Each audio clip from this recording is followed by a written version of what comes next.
big competition will be with next door neighbor Bengaluru, which has been ranked 15th in a global startup ecosystem ranking for 2015 by US-based Compass, making it the mecca for startups in India. My colleague Rohini Swami gets us the view from Bengaluru.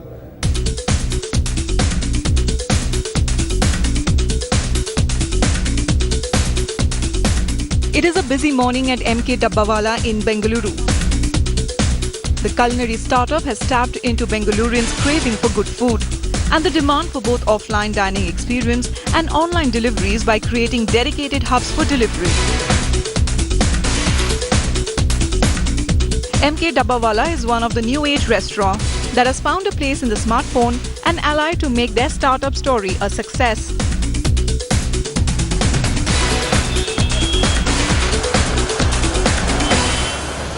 I think Bangalore became the startup capital because a lot of people had traveled abroad. They had seen what had happened in the Silicon Valley and how the VC environment, how the startup environment works. When they relocated back to Bangalore or to India, I think Bangalore was the right choice because of this environment already brewing up here. So we had institutions like TAI and other entrepreneurship workshops already taking place. So that has given us Bangalore head start of at least 15 years, I would say, as compared to other cities. Other cities are catching up, but still I would say Bangalore is way ahead.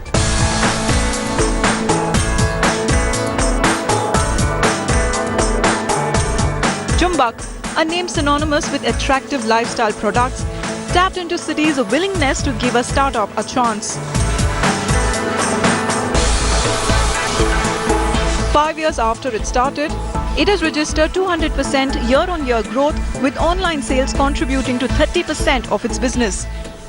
I think Bangalore's always had this advantage over people because, if you go back to the early 80s and mid 80s, IT as a kind of industry took off first over here. I think that gave us a head start into the kind of people coming in. So if you look at all kinds of in diversity, in both in skill, in both in the kind of culture, both in that, I think Bangalore had that going for it all the way back from the 80s and 90s. And I think the startup environment just built on top of that. So I think that gave us a huge advantage and will continue to give us an advantage.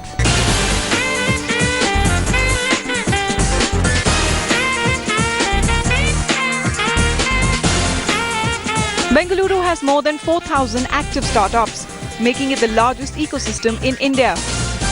Its big advantage is the average median age of entrepreneurs is 28.5 years, which is less than the average at Silicon Valley. Experts believe Bengaluru will show the way to others on how to run the startup race. React to, in the sense that it'll urge everybody to do more, which is great for the ecosystem. I think in Telangana you have a very ambitious IT minister and he is pushing very hard with a very modern set of infrastructure offerings to the startups. He's bringing together a lot of folks. I think he's trying to recreate a lot of what exists in Bangalore, in Hyderabad and go beyond even. And I hope that pushes everybody to go even higher, The India startup story should not be of various hubs competing with each other, rather growing with each other. And experts say that India has ample opportunity to take the global market aggressively. With IT companies and governments ready to spend time and money on startups, the right start has been made. With cameraman Madhu, Rohini Swami in Bengaluru for India Today. So that's the perspective from Bengaluru, but there are also people who have moved in from Bengaluru into this tea hub in Hyderabad. One of them is Venkesh Sheshadri, the CEO and founder of flatpebble.com, which is a platform for event services. Let's get in a word from him.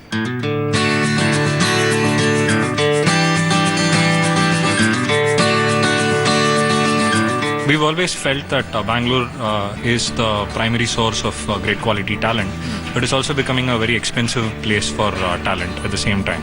So environment like T-Hub in Hyderabad, where the cost of office space and talent is a little lesser, will help us attract people from top MNCs like Google or Microsoft or an Amazon. But just because it will be a little cheaper here in Hyderabad, would there be some kind of a compromise that it will entail as well?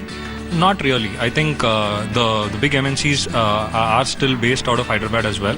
So I myself have worked with Microsoft in Hyderabad. So I know the kind of talent quality that exists out here. And Uber is setting up office space. Amazon is already there. Google has been around. So there is good quality talent in Hyderabad as well.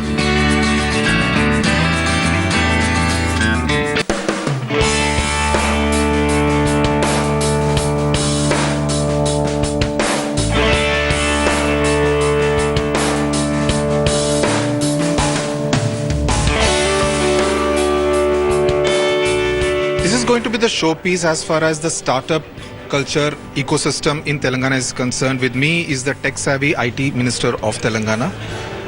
K.T. Ramarao, what do you expect this kind of a place to do to Telangana's dream to become the startup capital of the country?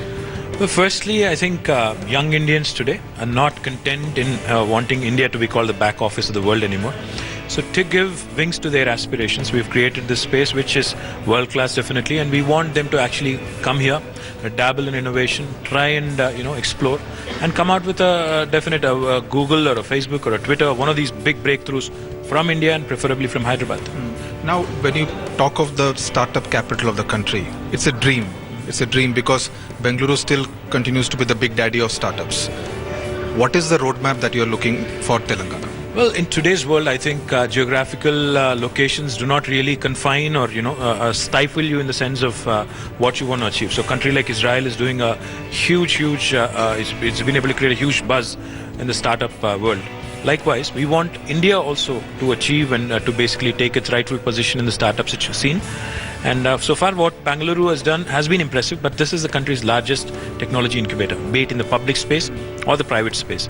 And this is world class in the sense we have world class mentors, we have world class venture capitalists, angel investors and private equity players, all of them plugging in. So I think when you're going to have a world class person inaugurating it as well. Absolutely, Mr. Ratan Tata himself, and also our own governor of Telangana and Andhra Pradesh. So I think the reason why I also wanted Mr. Ratan Tata to inaugurate this is because I think he symbolizes the transformation that's sweeping the country today. If you look at it, Tatas are typically associated with a robust, manufacturing or steel industry, but here we see this gentleman who's a septuagenarian investing in startups every single day. So I think that's the kind of transformation that's sweeping India today, and get the right focus and to not miss the next wave of growth. Like you said, Bangalore is still the big daddy, but Hyderabad is no less, and we definitely are in the reckoning to, again, take our rightful place. Right. If I were to have this conversation with you, say in 2018-19, what is the kind of scenario that we are likely to look at? Well, I'm hopeful that we'll have, because we know the success rate in startups is not really that high. So assuming that we'll have about 300 startups to begin with in this space, even if 10% of them are successful, I would imagine it would create a lot of employment, it would create a lot of wealth for the state and the country. So, and again, just to give you a quick example, closer home, we had a guy here called Sama Fanindra Reddy, who's from Nizamabad in Telangana. He eventually, after his graduation, ended up working in Bengaluru, and then he eventually created a startup there called redbuzz.com. Today it's a huge rage, it's created hundreds of employment and a great deal of wealth for Karnataka. Yes. That could have very well happened here. That's exactly what we're trying to correct. Right. All the best to you. Thank you so much.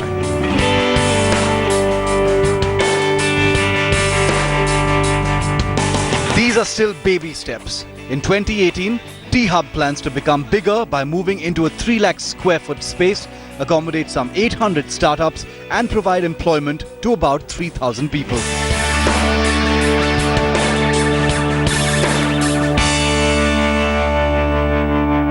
Think outside the box. That's really the mantra here at T-Hub.